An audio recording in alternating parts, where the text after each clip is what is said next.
is, of course, Elon Musk and the incoming president-elect. But what's the state of play tonight? Yeah, I mean, we talk about, you remember Donald Trump has done this before when he was president. And it was like the tail that wagged the dog, because Trump would tweet or say something and House Republicans and Senate Republicans would scramble. Ari, this is the case of the tail that's wagging the dog being Elon Musk. And the dog essentially here is Trump. And now Congress, Republicans are just falling into line. This is very serious because it looked like we had this bipartisan deal. Remember, as you said, Biden's still president, Democrats still control the Senate. There was this bipartisan deal that had been hashed out. And literally in the middle of the night, Tuesday night, Wednesday morning, Elon Musk went on this tweet storm, starting with like 150 tweets saying he didn't like the bill. And he was spreading falsehoods about what was in the bill and then threatening members of the Republican Party who supported it. Then Trump got on board, J.D. Vance got on board, and the deal got scuttled. So what we see now are House Republicans have a new bill. They've presented it. They're talking about it now. And as you heard, Leader Hakeem Jeffries is labeling it the Musk-Johnson bill. You don't hear Trump's name in that. He's giving Musk credit for overturning everything that people had been counting on. So now we're just watching to see how many votes Republicans can get and if Democrats are going to hold firm and vote against it. And Steph, because of the way the vote is organized, there are many saying it is likely to fail. We'll follow the votes and the facts as they come in. But could you explain that aspect as well as any of your reporting? Right. So the expectation tonight is that we're first going to have a vote on suspension of the rules, which just basically means that this would need 2/3 majority in order to pass. So in order for this new bill, which again strips some of the provisions that Democrats had fought hard to keep in there, in order to get this through, Republicans will need Democrats to join them to pass this, a significant number of Democrats to join them. So that's very unlikely to happen. Obviously, we've heard from Hakeem Jeffries, who has said that this is an absolute no on this particular version of the bill. This will then go to the Rules Committee, where they will go through a more lengthy process to maybe have a second go at this. But what's important to note is even if they make it through the Rules Committee, which would have some hurdles in itself, and Republicans can vote on this and try to get just a simple majority, even that is going to be difficult. There are a good number of Republicans who are very uncomfortable, specifically with the idea of suspending the debt limit, of raising the debt limit, anything having to do with the debt limit. They're hardcore conservatives, libertarians, people who that is not even a starting point for them. And at least two or three are even in the Rules Committee. So this has a long way to go. But what I was told is that part of this process is so that Trump himself can see which Republicans are willing to vote for the package that he has come out and said that he supports, and which ones are going to be a no, and is there a path forward after that. And so, Libby, we don't have the expectation from what Hakeem Jeffries just said. We showed that, as well as the way this has all gone down, the Democrats are going to suddenly change gears for Trump and Musk. Again, I don't do predictions, but we have a lot of history on that political disalignment. And so if Musk, as it were, or the House Republicans don't have the votes, then what happens going into this weekend, Libby? I mean, this is where we get into this game of chicken with the government shutdown, and it really does have real results. TSA will keep functioning, the military will keep working, but they will not get paid, Ari. And then federal workers will start getting furloughed. And remember, federal workers don't just work here in Washington, they work all over the country. Here in DC, things like the Smithsonian's will shut down, right? All the families that were going to go look at the Christmas trees and go to see the trains in the mall and things like that, none of that will happen. It starts to have real results. The IRS is another agency that starts to encounter problems as soon as you hit that government shutdown clock.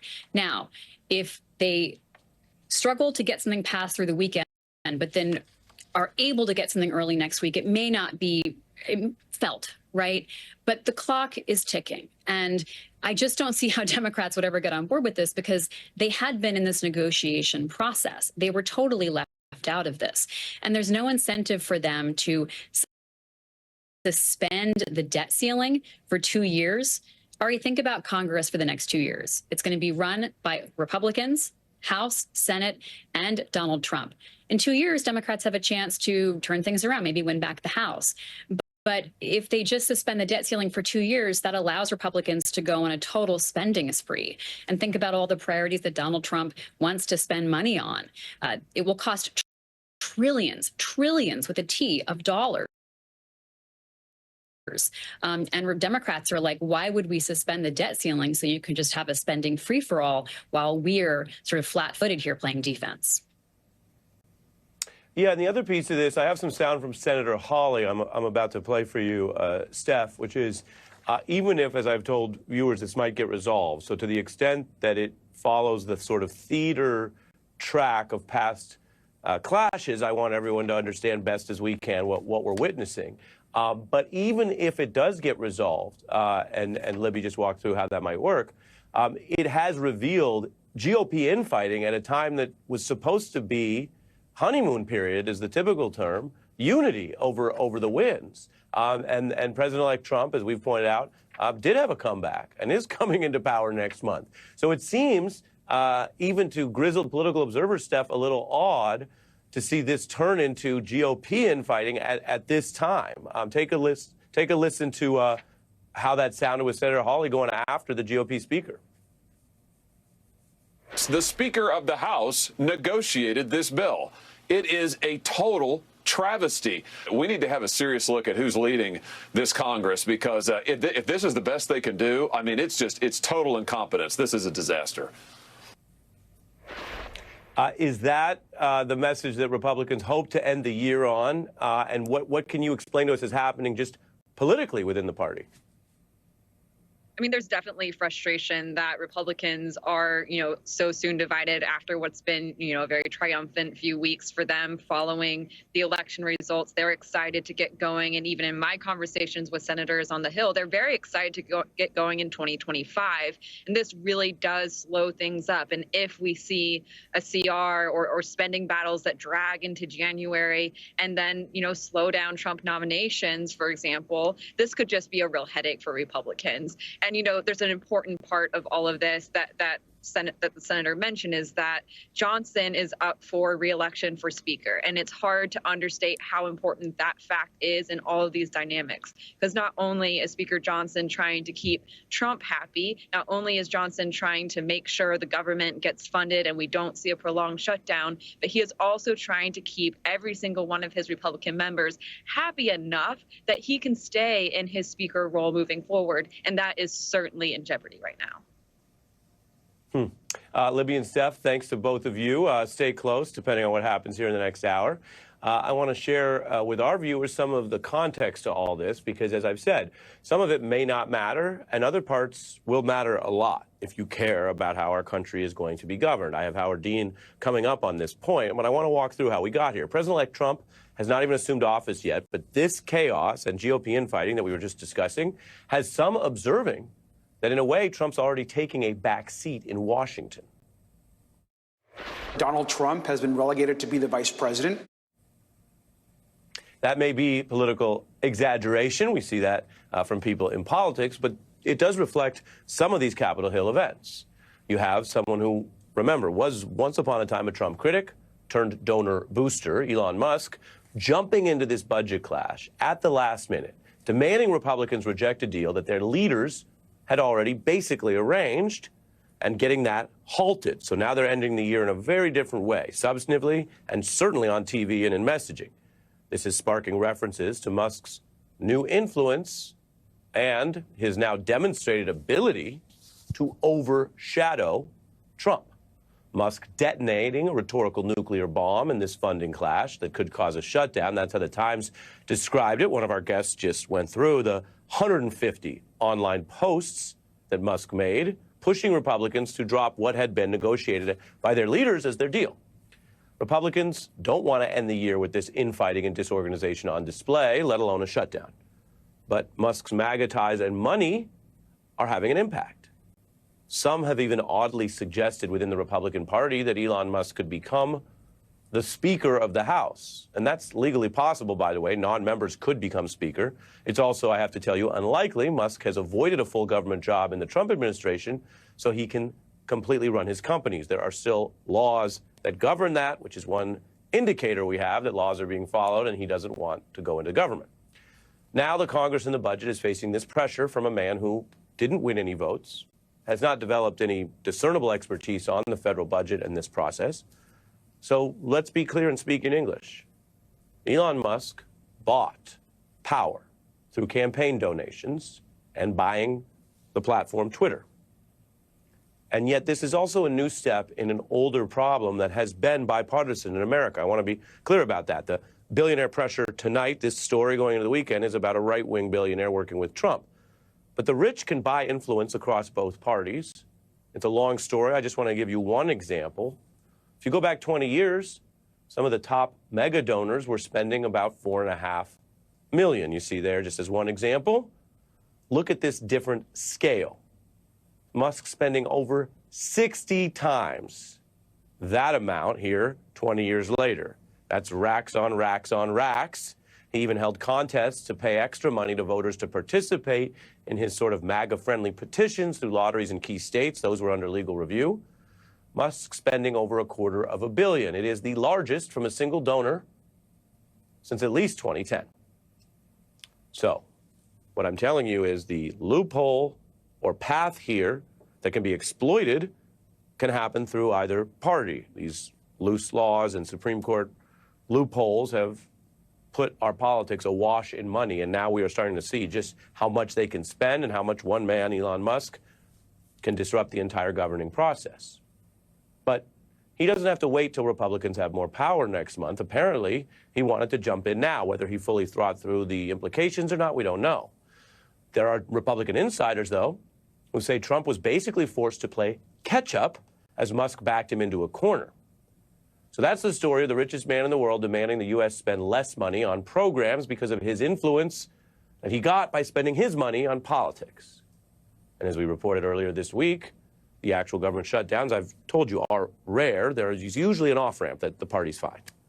The Republican infighting, though, has teed up the kind of TV storyline that bothers Trump, and Democrats argue Trump is now sidelined. Welcome to the Elon Musk presidency, one where Donald Trump has been relegated to be the vice president. Eventually, they're going to have to get together and decide who the president is. If Elon Musk is kind of cosplaying co-president here, I don't know why Trump doesn't just hand him the Oval Office. They are allowing somebody who basically is a shadow president to come out and tell them what to do.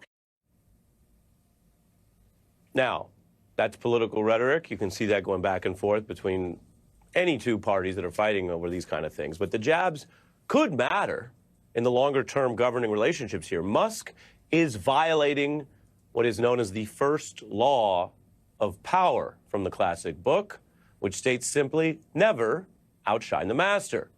Robert Greene wrote about that in a seminal book about power. And if these antics eventually drive a wedge between Musk and Trump, then Musk's conduct might undercut the very influence that he spent so much to get, spending more than anyone has spent in politics in over a decade.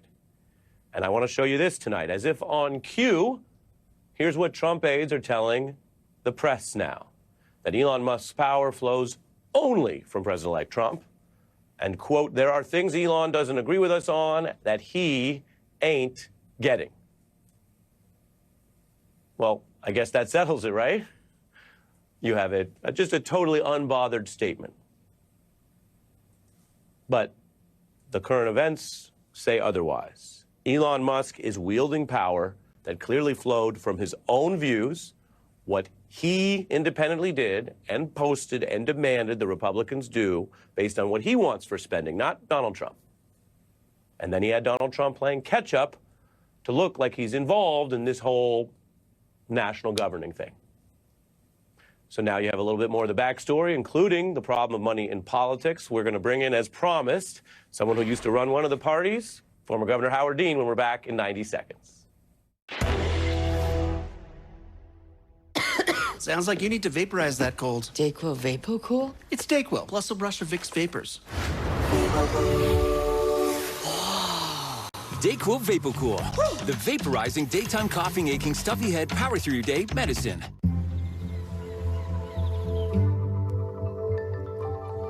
You make good choices. They've shaped your journey. To leave all that your life built rock solid for generations. With ambition like that, you need someone who elevates advice to a craft. At UBS, we match your vision with insight and expertise to shape a unique outcome for you. Advice is our craft. Sounds like you need to vaporize that cold. NyQuil Vapor Cool? It's NyQuil plus a rush of Vicks Vapors. NyQuil Vapor Cool, the vaporizing nighttime sniffling, sneezing, coughing, best sleep with a cold medicine.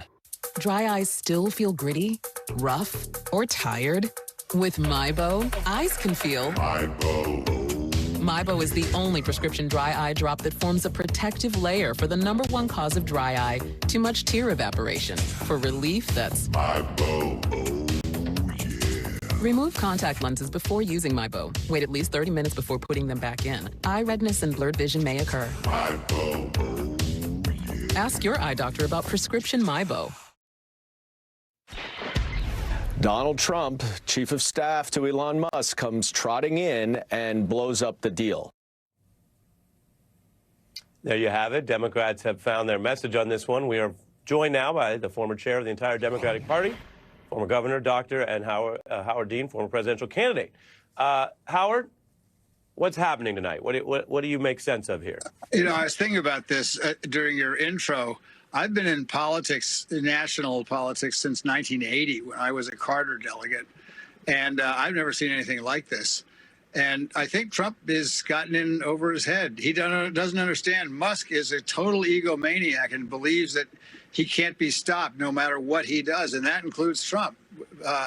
This is an extraordinary thing, and he's made Trump look small, which is hard to do after Trump just won this election, you know, in a pretty convincing way.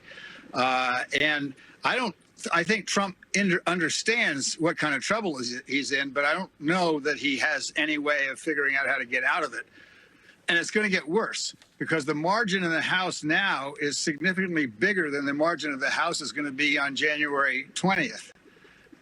And so I can't see Republicans voting for this budget in any kind of unanimity because the ag stuff is not in there for the farmers. The emergency funding is not in there for the people from North Carolina.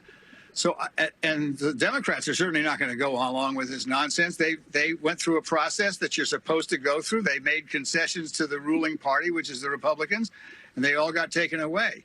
I'd be shocked if this got a single Democratic vote. I think Trump is in a lot of trouble starting now, and it was Musk that did him in, not the Democrats. With friends like these, as they say, you know, Donald Trump has worked hard to get these tech people to come visit him. He especially likes it if they have to eat their past criticisms. He built all the way up to do that with Jeff Bezos. We've reported on that, including some of Bezos's moves, Amazon donating to Trump now. But take a look at this detail, which is relevant to the spending clash tonight, Howard. Quote, billionaire rivals Bezos and Musk dined with Trump at Mar-a-Lago, the Times reports. Musk was not initially expected to be part of the dinner, but joined as it was underway.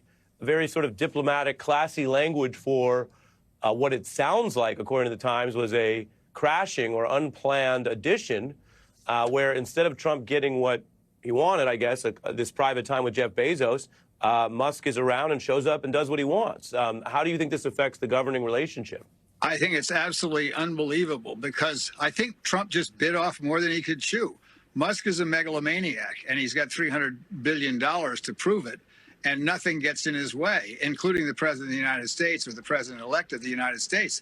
I think Trump thought that he would bend like Bezos did with the Washington Post and all the other techies that have, kissed the ring. Musk is not going to bend. He's a guy with a bigger ego and a stronger record of accomplishment than Donald Trump, and Trump knows it. And this is just fascinating to watch this, and it's going to be played out by the 435 representatives, or however many of them show up for the vote tonight. And I don't think that Trump can win this one, which is shocking. He hasn't even taken office yet. Right. It's a completely unforced error. Even having the bad headlines, which we know Donald Trump cares about, and the chaos, and I've mentioned some of this can have real-world impacts as well. You know, the Democrats are facing a very transparent process. Funny enough, Howard, you call him a megalomaniac. That's your view, your opinion of Musk. What I'll say in terms of following the evidence is this is a guy who's constantly publicizing everything because that appears to be important to him. That includes publicizing things which later undercut his claims, contradict what he said was going to happen. And so I want to show briefly, Jeffries almost said, hey, I don't even need to say much yet. But it's because the Democrats appear to think that it's a bad look to have A, chaos, and B, a non-president-elect calling the shots in Elon Musk. This was a brief exchange. Take a look. What do you make of the role that's built off of that Musk is playing here? I mean, who is in charge? That's a great question. I don't have the answers right now. How do you think the Democrats build on this if it reveals things that they say are important? Problems in governing, problems in money and politics. And while we respect anyone's free speech rights, Howard, I mean, you can come into this country and engage in the citizen process and be a vocal person. He seems to be trying to buy his way into controlling elections more than the people who voted. Yeah, but the most amazing thing to me is he's outmaneuvered a guy who got to be where he is, Donald Trump, with the lies and the manipulations. And he basically, Trump has changed the entire Republican Party so it revolves around Trump, which most Republicans never thought would happen. And it has happened. And in about one day, Musk has undone that. He's basically saying, who's the real power here? And so far, it's Elon Musk, which is just, I mean, I'm just agog at this. I've never seen anything like it in the 45 years I've been in politics. Wow. From agog to eggnog by the end of the month, Howard. Thanks for your wisdom. We appreciate you. Thanks, Ari.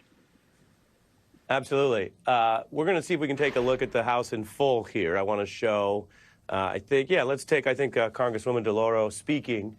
We can take this in full. This is what it looks like. We don't see any news yet. We don't see the vote having started, but our team of journalists, Capitol Hill experts, are monitoring this. If and when we get a vote and a result, if the Republicans don't have the votes, they have to clear that two-thirds majority. You'll find out about that on MSNBC, be it in this hour or the hours ahead. It's one of those big news nights. So we have that for you. And when we come back, a very special report we've been preparing about broadening the lens that we use to view politics. That's next. Can a body wash transform your chest, arms, legs? It's Olay Body Wash with skincare ingredients and 10 times more vitamin B3 complex. So in 14 days, see visibly better skin. Olay Body Wash. Discover yours. I've always been an active person. Biking, running, but yoga, it's really special to me. It's definitely a big part of who I am, and I love the way it makes me feel. But there was a time not long ago when I felt I had to accept the idea of hanging up this old yoga mat. You see, I have symptomatic obstructive HCM, which left me so short of breath, I just couldn't get out here, making me feel like a bystander in my own life. So I talked to my cardiologist, and he told me about Camzyos. He said Camzyos works by targeting what's causing my obstructive HCM. So he prescribed it, and I'm so thankful he did. Camzyos is used to treat adults with symptomatic obstructive HCM. Camzyos may improve your symptoms and your ability to be active. Camzyos may cause serious side effects, including heart failure that can lead to death, a risk that's increased if you develop a serious infection or irregular heartbeat or when taking certain other medicines. So do not stop, start, or change medicines or the dose without telling your healthcare provider. You must have echocardiograms before and during treatment. Seek help if you experience new or worsening symptoms of heart failure. Because of this risk, Camzyos is only available through a restricted program. Before taking Camzyos, tell your doctor about all of your medical conditions, including current or planned pregnancy.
constantly presented through a left versus right lens.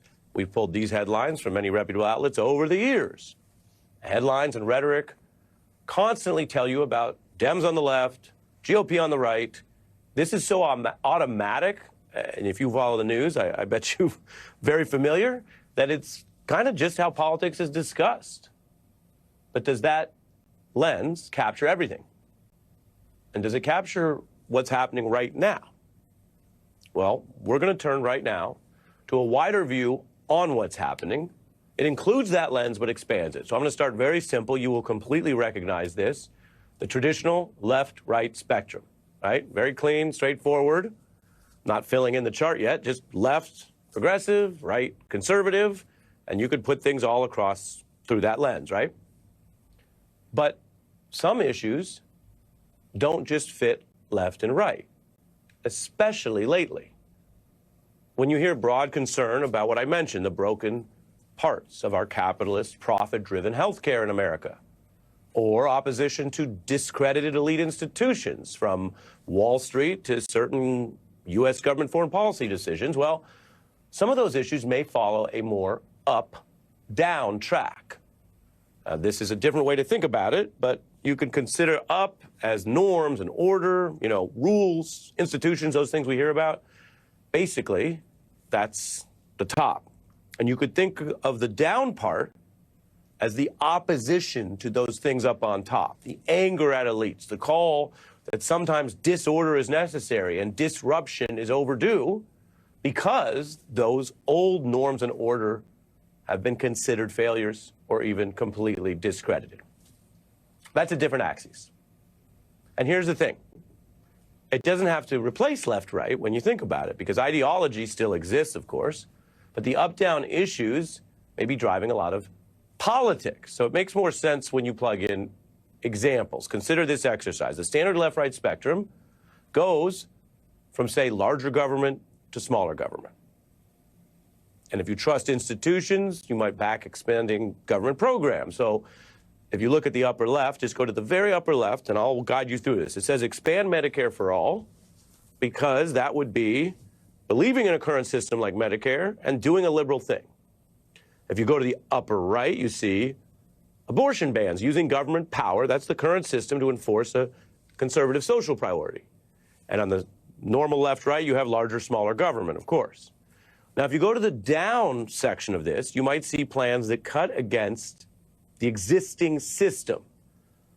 And that's the down part, but the left-right part you still have to work out. Liberals say defund the police. I bet you've heard about that, but not all liberals. These more disruptive liberals would say that. Or conservatives say just abolish the whole darn Department of Education. Break a norm. Now, what I've just showed you in capsule form is a way to think about this, a new lens from someone who knows a lot about politics. Obama veteran Blake Zeff. So he's worked actually in the upper space, if you want to think about it as traditional experience. But he says that a lot of the energy right now is on the more disruptive side. He writes that politicians can actually be tracked this way. I put this up briefly, but now we're going to give you some time to absorb it. Elites who uphold the system are in that upper band. So you take Pelosi, right? She was Speaker of the House. However liberal you think she is, she's up there. Mitt Romney would be the conservative version of that. A conservative Republican who still stood for norms, opposed all kinds of attacks on the rule of law, right? Down there on the near the left-right line, you can see Sherrod Brown on the left, or a veteran GOP leader like Scalise on the right.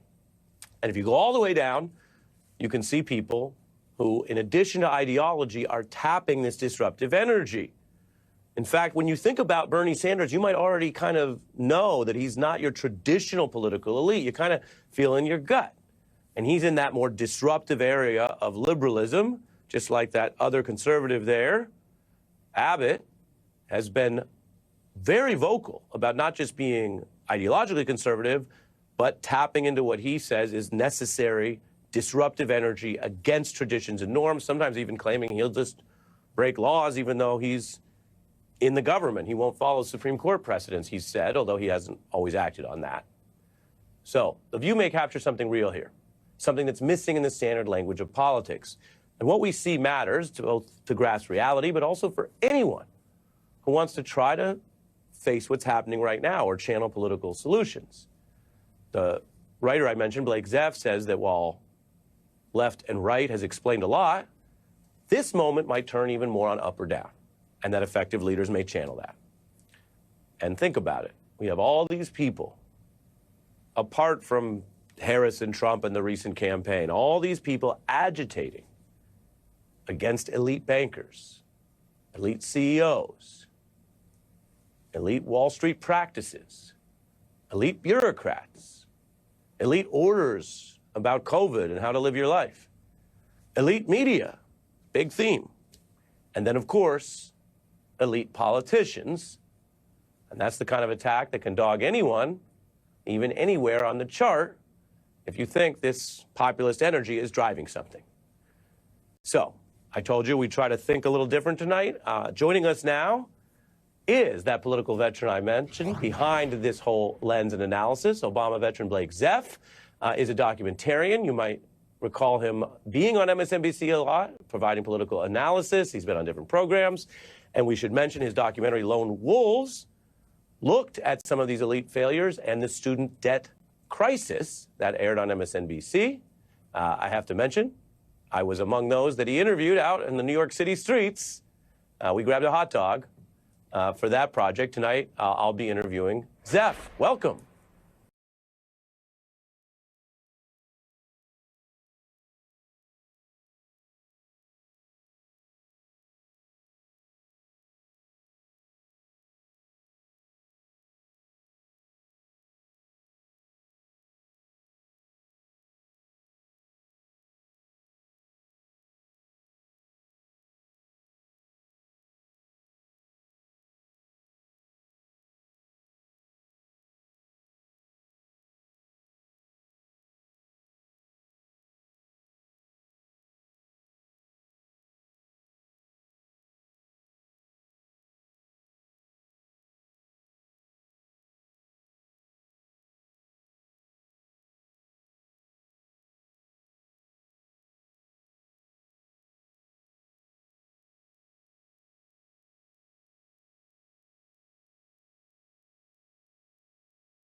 Aghast frustration that Donald Trump and wealthy benefactors are somehow cast as the populist rebels. What does your lens or your spectrum do to explain that, and does it offer any new path for Democrats? Yeah, I totally get it. And to be clear, people on the left and the right, those issues are still very valid. Those opinions are still valid. But this accounts for the attitudes and the way in which people are communicating. And what you essentially had during that campaign was Kamala Harris, who you're right, is not as wealthy as Donald Trump, was not born with a silver spoon that he was, but she found herself in a position where she was talking about protecting the democratic process and the democratic system. And that's about protecting the status quo, norms, order, all that kind of stuff. And Trump was trying to bring it down and was a man about disorder and disruption. And for a lot of people out there who are angry, they might agree with Harris on the left to right scale on the issues. Right? But if you're feeling angry and the system is not delivering for you, and you have someone who's saying the system is bad and I want to upend it, that can be appealing to people. And so a great example of this is abortion has appeared on the ballot, Ari, as you know, the last several cycles. And almost every time voters say they want to retain and preserve the right to an abortion. At the same time, though, that happened just now, last month, Donald Trump won and Republicans were handed the House and Senate.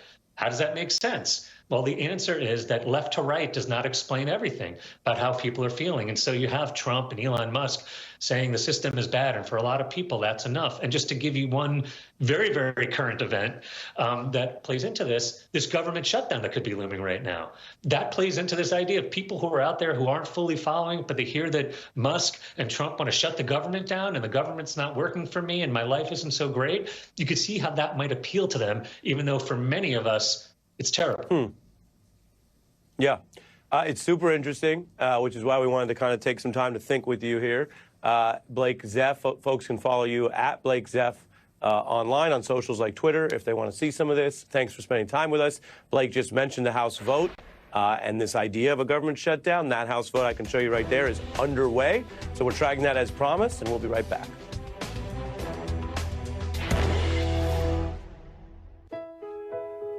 Vicks VapoStick provides soothing, non-medicated Vicks vapors.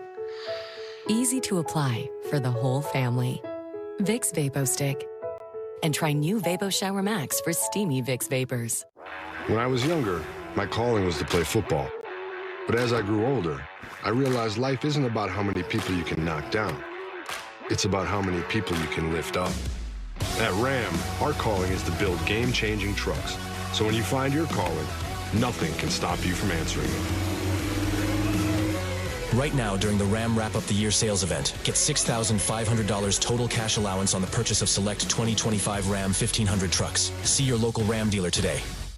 I won't let my moderate to severe plaque psoriasis symptoms define me. Emerge as you with clearer skin.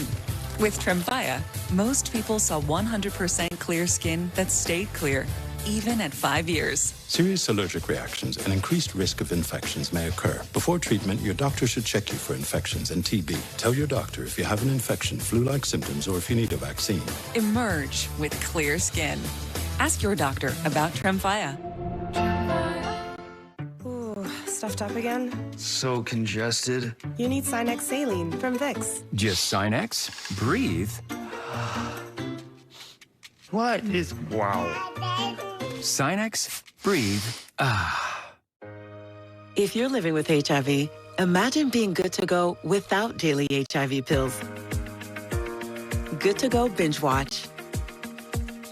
Good to go out even later. With Cabenuva, there's no pausing for daily HIV pills. For adults who are undetectable, Cabenuva is the only complete, long-acting HIV treatment you can get every other month. It's 2 injections from a healthcare provider, as few as 6 times a year. Don't take Cabenuva if allergic to its ingredients or taking certain medicines that may interact. Serious side effects include allergic reactions or rash, post-injection reactions, liver problems, and depression. If these occur, get medical help right away. Tell your doctor about your medicines or supplements, medical conditions, liver or kidney problems, mental health, pregnancy, and breastfeeding. The most common side effect is injection site reaction. With Cabenuva, you're good to go without daily HIV pills. Talk to your doctor about switching. If you're living with moderate to severe plaque psoriasis or active psoriatic arthritis, symptoms can sometimes hold you back. But now there's Skyrizi, so you can be all in with clearer skin. Things are getting clearer. Yeah, I feel free. To bend my skin, yeah, that's on me. Nothing is everything. With Skyrizi, you can show up with 90% clearer skin. And if you have psoriatic arthritis, Skyrizi can help you move with less joint pain, stiffness, swelling, and fatigue. Skyrizi is just 4 doses a year after 2 starter doses. Don't use if allergic. Serious allergic reactions, increased infections, or lower ability to fight them may occur. Before treatment, get checked for infections and TB. Tell your doctor about any flu-like symptoms or vaccines. Thanks to Skyrizi, there's nothing like clearer skin and better movement. And that means everything. Now's the time. Ask your doctor about Skyrizi. Learn how AbbVie could help you save. What happens in Vegas stays. Not anymore. Play Quick Hit Slots, the free-to-play mobile slots game that everyone is playing from coast to coast. Quick Hit Slots gives you all the fun and excitement of authentic Vegas slots. So if you love daily bonuses with endless spins and prizes, Quick Hit Slots and you are a winning combination. Download Quick Hit Slots for free and get a 6 million coin bonus. Make every day a winning day. It's a lot to be a caregiver and a daughter because you kind of have to take a step back. Getting some help would be a great relief. From companions to helpers to caregivers, find all the senior care you need at care.com.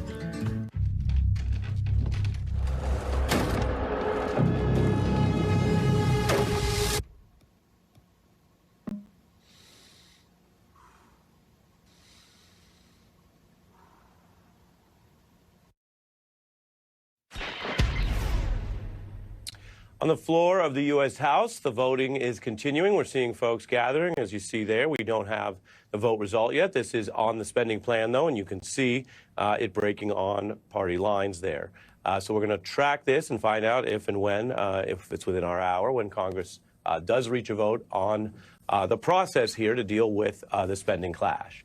The Washington Post is reporting on threats and retribution by Trump's pick to run the FBI. It's the kind of reporting that could complicate his confirmation hearings. Patel has previously said MAGA leaders should go after journalists in court. And he has mentioned lawful ideas like civil suits, as well as unlawful ideas like criminally targeting reporters. We're going to come after the people in the media who lied about American citizens. Whether it's criminally or civilly, we'll figure that out. Patel referring to a goal of, quote, coming after reporters, quote, criminally. It is unlawful to target and investigate people for their protected free speech, including reporters. So that vow could be a potential weakness for Patel at his coming confirmation hearings. It is lawful for people to sue the media like any other civil defendant, and then those claims are dealt with in court. Now, that is what Trump has been doing, filing a civil defamation suit against ABC, which just settled the case for $15 million and stated a, quote, regret over what its anchor said about Trump in the segment under review that was at issue in the case. It's a development showing Trump's increased legal pressure on the free press and how different outlets respond to it.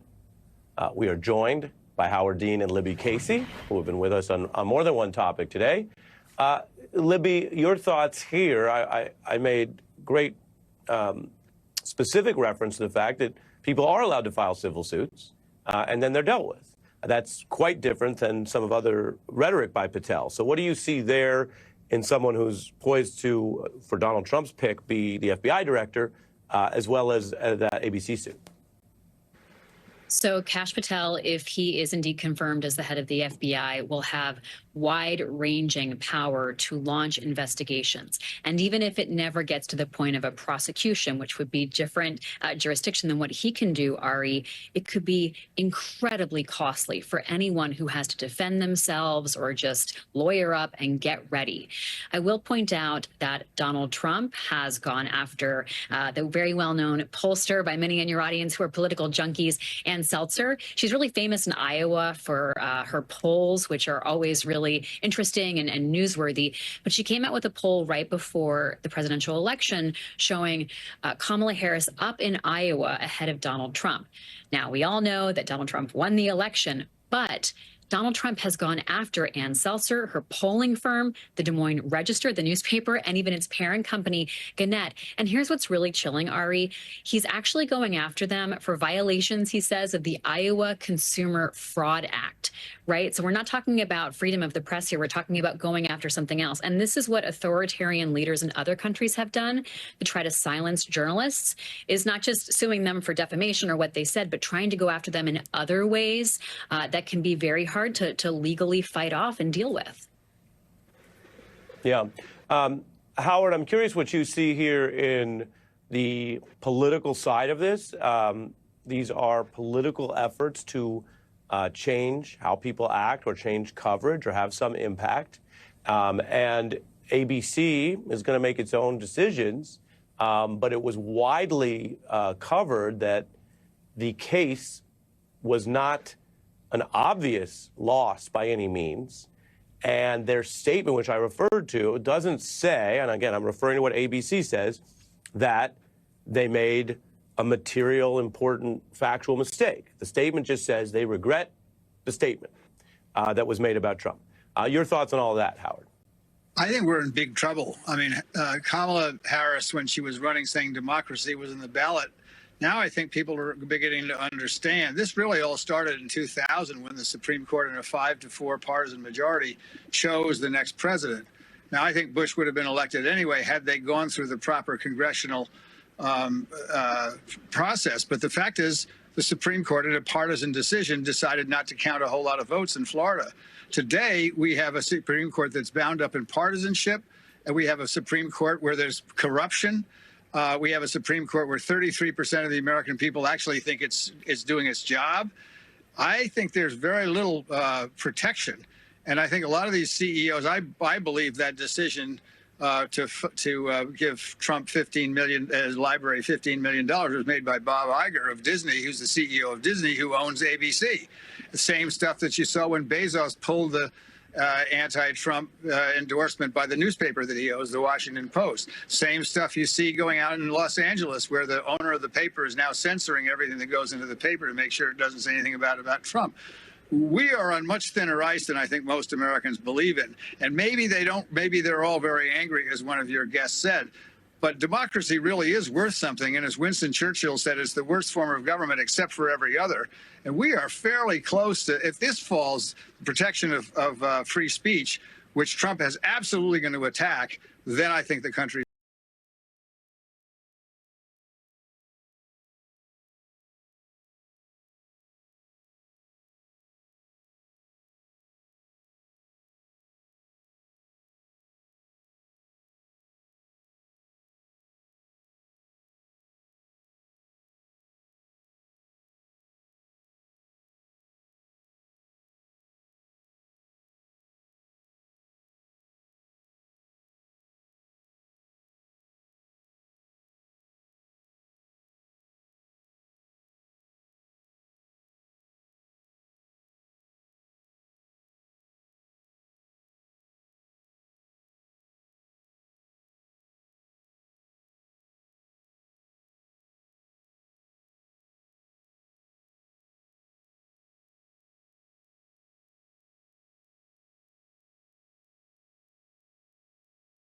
Yeah, I'm just saying for reporting purposes, the House has not formally acted, but everyone can see the numbers. Steph is back with us, and so Howard Dean was walking through what these numbers implicate, even though they haven't gavelled in the result. And Steph, give us your reporting. Look, we're already up to 36 Republican no votes. And of course, these aren't final. We're still seeing the votes come in. People could change their minds. But that is a clear indication that not only are Democrats Democrats not happy with this package, but even Republicans, and not just a handful of Republicans, 36 House Republicans say they don't care that the president-elect said this was the deal he wanted. They don't care that Elon Musk was behind this. This is not what they want. And, you know, one of the big issues here is the debt ceiling issue. Suspending the debt ceiling for 2 years is not something many Republicans are comfortable doing. And so it's clear we're going to be back to the drawing board after this. It's hard to see what the path forward is from here. And of course, we're running out of time with the government shutdown deadline approaching quickly tomorrow.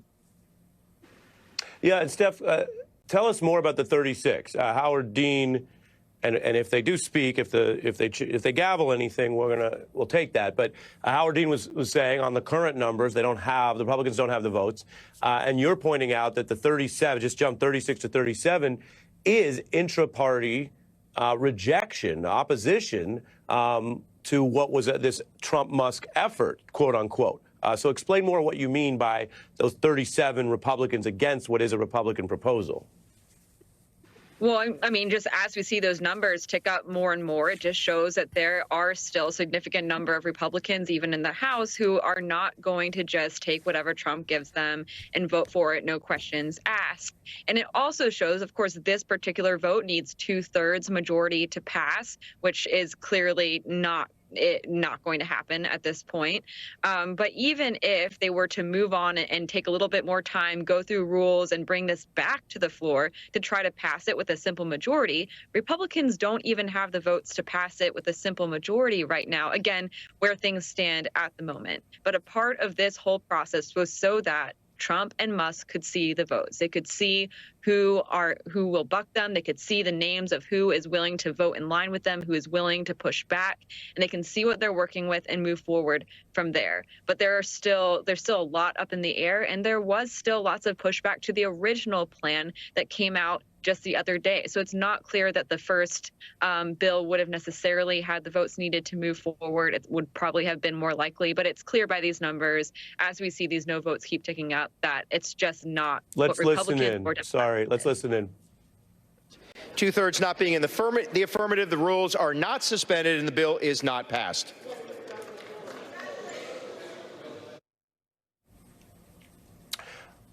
There you have it. The vote is now officially formal, and we can report, according to the rules of the United States Congress, the House of Representatives has rejected this Republican effort to suspend the rules to go forward into irregular order to try to get that bill passed. So that is now the House in recess.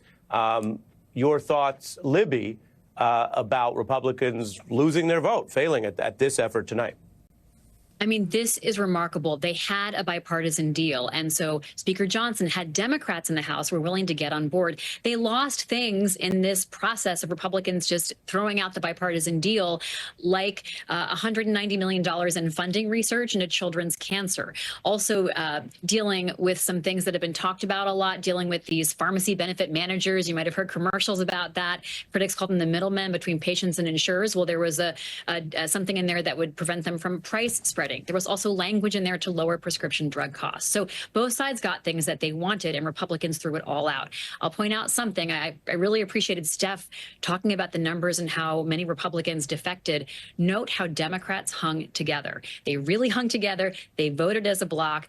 You know, for Democrats, this has been an incredibly crushing few weeks since Trump won and they lost the House and Senate. This is the first time I've seen them able to really get together and find a message and find a way to communicate effectively here to their supporters and to the American people. They're talking about the Musk-Johnson bill. They're trying to sort of put Musk above Trump. They're playing this strategy here that they just haven't had really the mojo to do in the last couple of weeks. They seem to have found some messaging right now, Ari. Appreciate it. I want to thank all of our experts and reporters here as we've been tracking this story. Thanks to each of you and happy holidays. I'll tell folks, thank you for spending time with The Beat tonight. What we just saw is a loss, a failure by the Republican House to try to jam through rule changes to get the vote that Donald Trump and Elon Musk had said they wanted after blowing up this bipartisan deal in principle that was there. So a big development, a big loss. They still have some time left over the weekend to try to avoid a government shutdown, but that's the news tonight. The ReadOut with Joy Reid is up next.